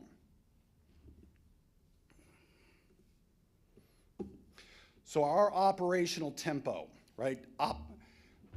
Op-temp, right? How much are we doing things? On the slide, you see we've got 1,500 servicemen and women going out the door in the next 12 months if they haven't already left, just in FY24 alone, or 26 alone. 1,500 servicemen and women suddenly are now eligible for the child care that we've been discussing today. But, to the point of Camp Lejeune and Fort Bragg, how long was the wait lists? By the time our servicemen and women that are now eligible to receive that benefit get through the wait list, they are no longer eligible to receive it. This can't work. That's upside down. Just below it, you see state active duty. For Hurricane Helene, we had over 3,500 servicemen and women mobilized as employees of the state of North Carolina. They were not Department of Army or Department of Air Force servicemen and women. Even though they were National Guard, which is one of the components of their parent branches, those 3,500 were not in a duty status and therefore not eligible for anything that we're talking about today. And yet we're responding with almost zero notice for an undetermined period of time. We also responded to the most recent winter storm. We had over 250 folks. When it finally surged up, we hit 250 for the storm last weekend. This current weekend, Department of Public Safety has asked for 400. We don't know. Let's see how bad it gets. And then those question marks, that's not me accidentally forgetting to fill in that part of the discussion, right? I didn't forget that part of the slide. It's, when is the next George Floyd riot? I don't know. I'm a military police sergeant major. I've seen an awful lot of civil disturbances. I don't know when the next one's coming. Over next to our demand signal, we had, let's see here, 95 requests for assistance. Of those 95, 20 were eligible for some form of child care aware or Army fee assistance coverage. Folks, we've got nearly 10,000 men and women in the North Carolina Army and Air National Guard. Roughly 15% on a regular basis are eligible for Army fee assistance.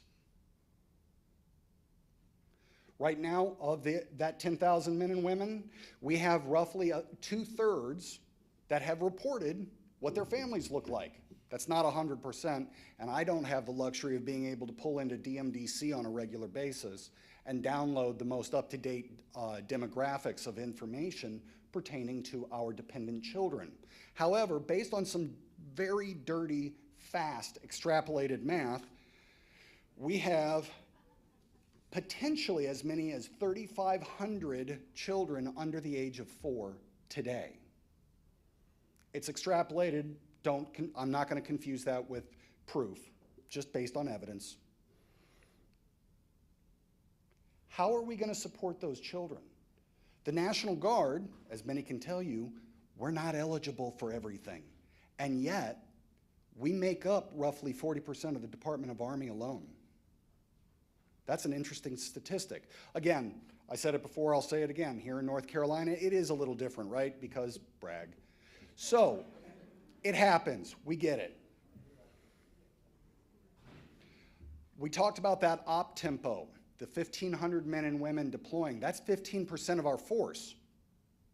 Hey, as I said before, if they signed up for Child Care Aware or Army Fee Assistance today, they still wouldn't be able to get their kids registered and receiving Army Fee Assistance and Child Care Aware benefits by the time they demobilized.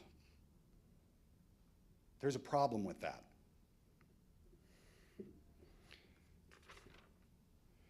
Mr. Jameson did an outstanding job of describing exactly what Child Care Aware does and what it is. I'm not going to belabor the point. He did it better than I could. But one of the things that we tried to do in the National Guard, speaking on behalf of the National Guard Bureau, working with them, West Virginia Army National Guard established its own Child Care Development Center.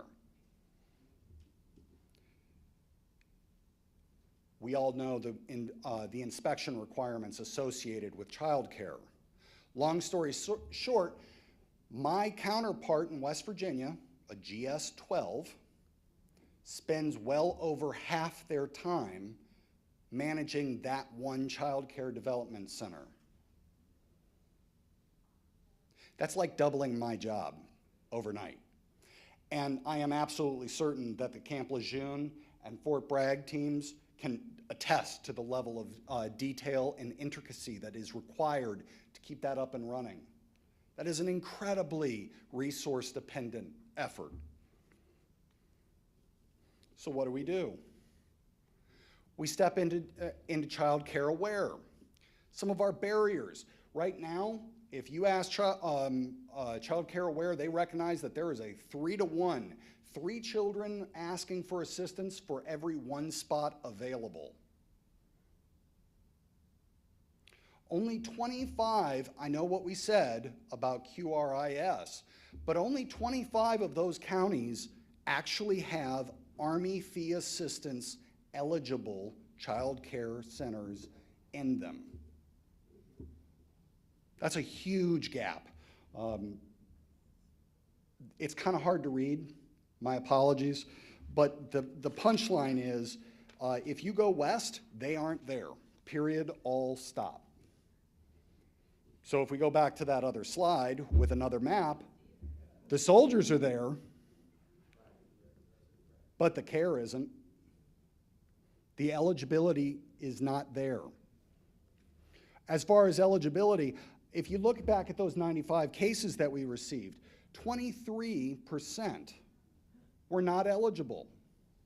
So Army Fee Assistance wasn't even a discussion point. And even if they were eligible, there was nobody from Army Fee Assistance there to even help them. 54% were eligible, but, thank you, that were not eligible, but there were providers in the area. Just 16% were eligible with eligible providers in their area. Of all the requests that our Child and Youth team and our Soldier and Family Readiness Specialist team have received over the past 4 years, just 16% were both eligible and had providers in their area that could help them. Exactly. Here's the real problem. Every time we go to a yellow ribbon program, a pre-mobilization program, and we discuss with our servicemen and women, hey, here are all these things you're going to be eligible for as soon as you hit Title X status. You're going to be eligible for the YMCA memberships. You're going to be eligible for this, that, and the other thing. One of the things we make a point of is, but as soon as you come back from the deployment, you're not eligible. You lose your eligibility. So, yes, we had 95 requests for assistance, but how many didn't even bother to ask the question? I would suggest that that 95 requests for assistance is just the very slightest tip of the problem. That iceberg is huge.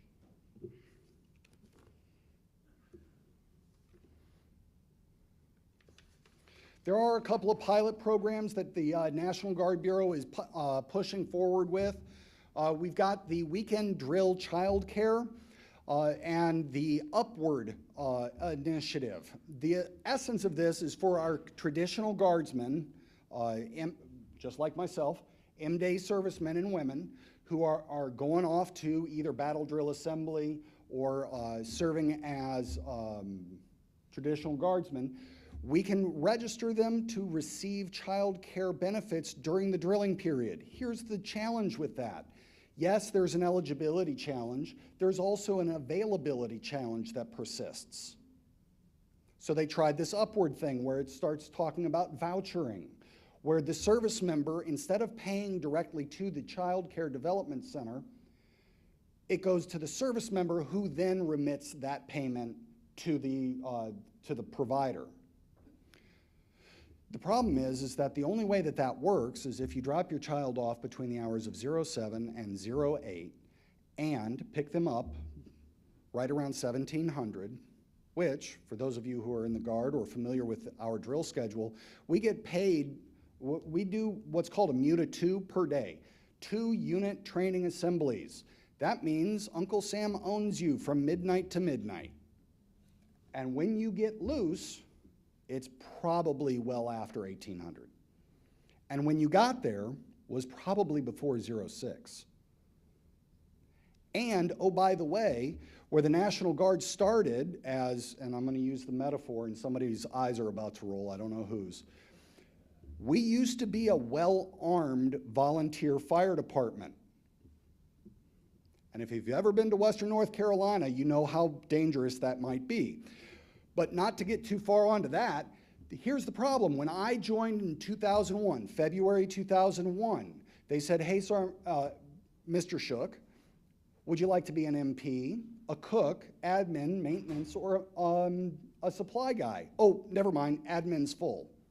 Because I lived in Haywood County. If I wanted to be infantry, I would have had to have moved to Wilmington. We were community, we were homegrown. It was the neighborhood community guard. Well now, as a battalion sergeant major in the Asheville Military Police Battalion, living in Raleigh, well, you know what, get over it, that's the way it works. I was passed by several junior enlisted service members who lived east of Raleigh as they traveled to Asheville for drill. They're never going to show up for a family day. Their families don't know what that building looks like. They never will. So now we have a community issue. One of the things that was discussed in one of our breaks this afternoon was the idea that for active component, you don't have that friends and family neighbor, that, what do we call it, the FFN? Yeah, because you don't have any family there. You PCS'd again. Well, similar challenges in the National Guard now. So now it's more critical now than ever to start talking about community-based military populations, whether we're talking U.S. Army Reserve, National Guard, Space Force Reserves. I just watched Spaceballs last night. I'm pretty sure that's how that's going to look. Regardless of which element of the Department of War you serve in, your community may not necessarily be your unit or even your installation.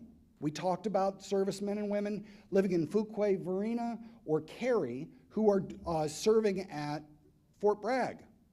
They're not part of the Fort Bragg community.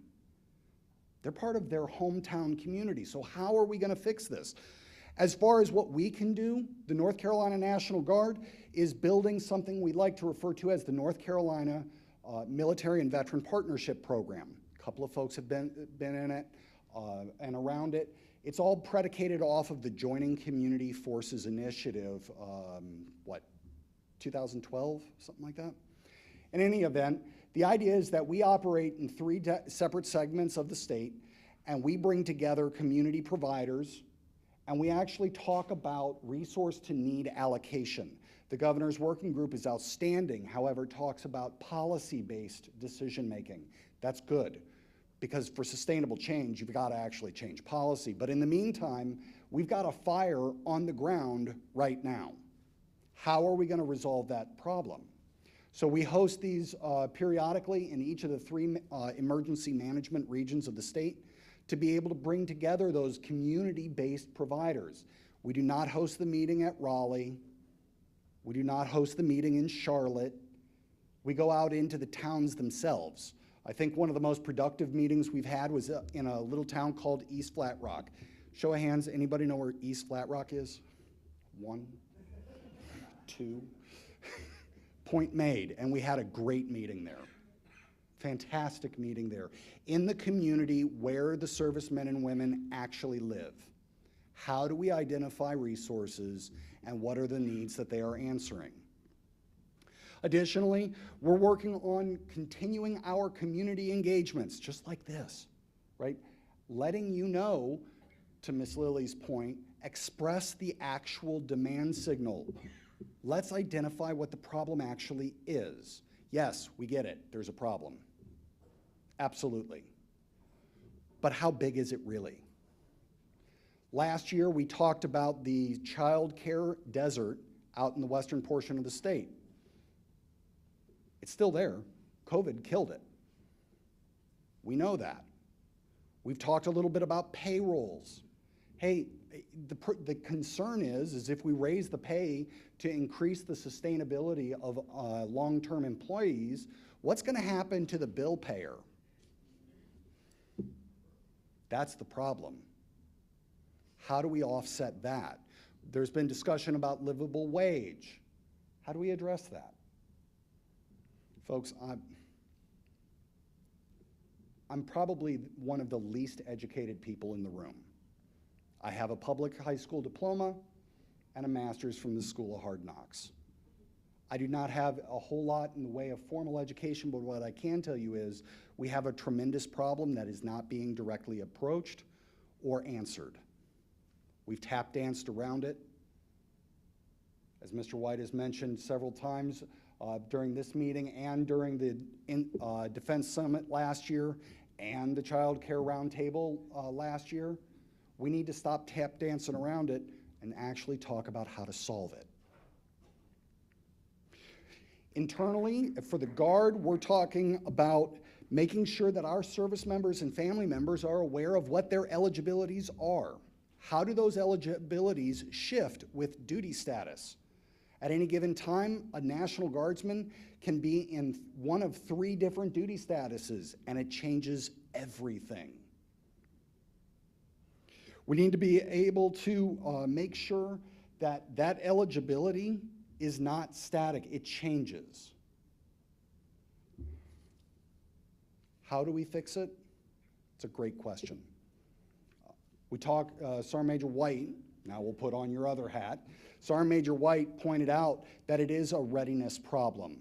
Absolutely, because my job is to look through the rear sight aperture and the front sight post and focus on what I need to be doing. And if I'm worried about my kids, I can't focus. My priorities are not that front sight post. That's where I need to be. With that, I would like to open it up to questions. Sergeant Major Shook, this is Doug Taggart with DMVA. I actually have a question to start today. I broke it. It broke. My question really is around legislative agendas for the Guard. Is this something that ever makes it to the priorities that get on a legislative agenda annually for the Guard? So we do talk about it on the LAC, the Legislative Affairs Committee at the Joint Force Headquarters. We discuss it. Unfortunately, when everything's a priority, nothing's a priority. Right now, we're also facing a major modernization push through the Guard. We're going through it from an armored brigade combat team headquartered in Clinton to a mobile brigade combat team. Without getting into any of the gory details, we're losing our tanks. And Bradleys and anything else with treads. So no, unfortunately, when everything's a priority, nothing is. So unfortunately, we have not made it to the top of the heap yet. Understood, thank you.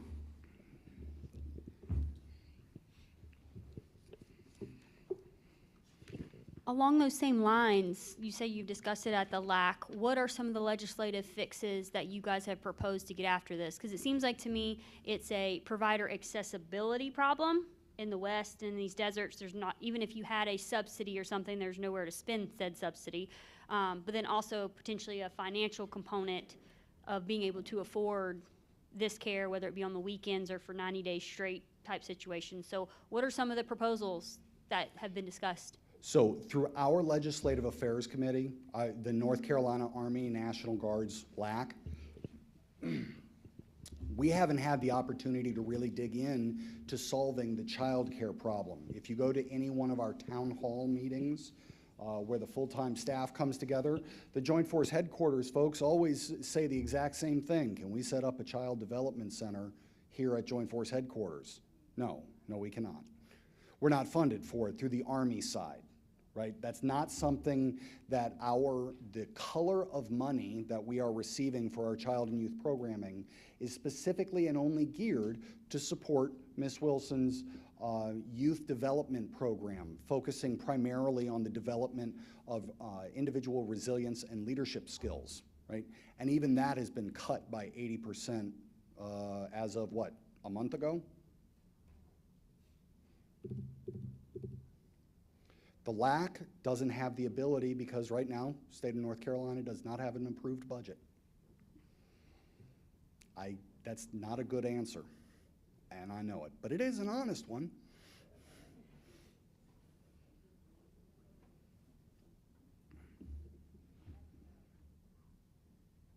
Ms. Wilson, Mr. Lane, I'd like to open it up. If you guys think I missed anything or want to highlight something. Yeah, they got put on the spotlight. Where's the spotlight? Yeah. Absolutely. On its way off post. That's true. The only thing I would highlight is that, as you guys could see from the two maps, Army active duty is also in many of the counties as well as the National Guard. I was really surprised in doing my research how many active duty components lived outside of the compounds of the few counties that are around Cumberland and Onslow and such. That they coordinated. But as you can see, the approved providers are mainly focused in Cumberland and Wake counties. So those community-based approved license centers they're just not there. I know we're working towards it, and it's a work in progress, but we definitely do not have enough when we have 100 counties and there's only providers in 25. And as you can see, most of them are only one center. So if you go to a county that there's only one center, you know there's no availability.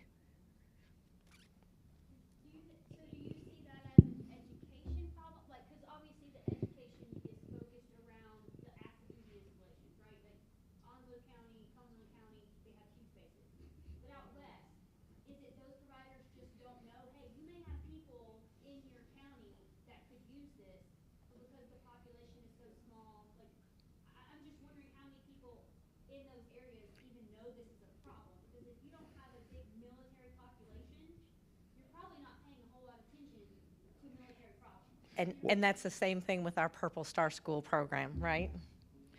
They don't know that they have military kids in their counties. And I am a two-person team, and we cover the whole entire state. So I can only go to so many school districts and so many organizations to share the lack of resources for those military-connected families. And when you go back to the Legislative Affairs Committee discussion, one of the things that's happening with the Department of Army, at least, is that there's a reprioritization from the current or the past 20 years of contingency operations from a land-based conflict to a more Indo-PACOM discussion. So now it's becoming a wet conflict instead of a dry one, which means at least on the Army side, for those of you affiliated with the Department of Navy, good news. For the rest of us, bad news. The funding is going to continue to change. Our full-time manning is changing dramatically. We're having to discuss which programs we're going to shutter altogether. Actually, just one more comment to that. When MCCYN Plus launched, we worked with DHHS to get some information out to the provider base around MCCYN Plus, being initiated in the state. Seems like there might be an opportunity to revisit that kind of effort a little bit and maybe tailor some of the messaging specific to National Guard and Reserve needs a little bit too. So I think that's something that we should do as a takeaway from today. Well, and to that point, you're absolutely right. And I was thinking about that, right? You can't answer the problem that you don't know exists, of course. But in the meantime, there is also the challenge of eligibility. That's going to have to be policy level shifting, which is, suffice to say, above my pay grade.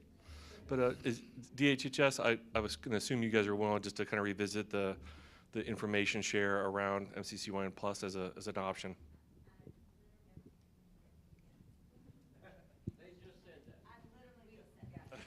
Are you guys in the new building? We'll walk over. I would walk over, but I probably can't get through the gate, so yeah, you come see us. Absolutely, I just said that. I do think, and we just checked into, we have gotten calls from Onslow County. I think that was one of the counties mentioned earlier. So I think it really is just spreading more awareness. It does become a barrier when you don't have slots, so you might not be apt to participate. But I think it is really just increasing that awareness. So my wheels are already turning, and whatever we need to do to make sure everyone's aware to spread that news and build capacity. Well, won't open new centers, but at least maybe encourage existing ones to participate. Any other questions on this side? I would caveat these maps just a little bit. These are based off of 2019 data points. We have not received a report from the DMDC database I think we got it through the Veterans Administration last time around. So there could be some changes, but probably not a lot. Hey, Sergeant Major, thank you. Scott McCosh, Fayetteville Tech Military and Veterans programs here, but also Command Chaplain at Army Civil Affairs and PSYOP Command at Fort Bragg.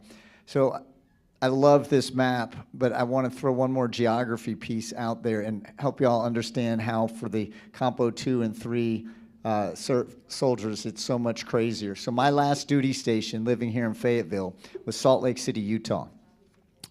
So it's tough to drop your kid off, maybe at RDU on the way out, if need be. But the bottom line is, in the reserve, we have folks traveling well beyond the county lines, but across state lines monthly, trying to honor their commitment to service and figure out how in the world they're going to provide their child care needs. And so the in-home stuff is so absolutely critical, opening those funding sources, understanding the federal and the state pipelines and policy folks that we need to talk to is huge. We tried partnering with Fort Bragg. They opened their doors because our headquarters, the one I'm currently assigned to, is on Fort Bragg. But then we realized, hey, it's great if we have slots on the weekend, but if you're coming from New Jersey, you're probably not going to use the slot. So it was, it's really crazy calculus to figure some of this out. But thank you all for even having the discussions and for taking the hard issues back to the decision makers, both at the state and national levels, because it's critical. And it becomes, in a conversation I just had on some K-12 stuff we're doing here with the Army, it becomes a recruiting issue for the military. Was your experience as a military kid a good one? Then the chances of you raising your right hand to serve your nation is significantly higher than if you go, this was an absolute mess, the military doesn't care about me, I don't want to serve my nation, right? And so our service members recognize that. They've come to us and say, hey, FTCC is a partner, how can you help us continue to give external opportunities to our military kids, and we're excited to partner in some of those ways. So again, thank you. Thanks, Sergeant Major. Started my career in the Guard, but the Reserve is a whole nother animal that's just insane. So appreciate Absolutely. It. I would, to your point about generational recruitment, I would say it would also directly have an impact on retention. You can ask Ms. Wilson. My kids, who are now 9 and 13, have already decided I'm not allowed to get out until they age out of youth programming. So now all of a sudden we have a retention leverage. Any other questions? I know I'm the last one to go, and it makes it kind of tough. Everybody's looking at the door, I know. Okay. Appreciate it.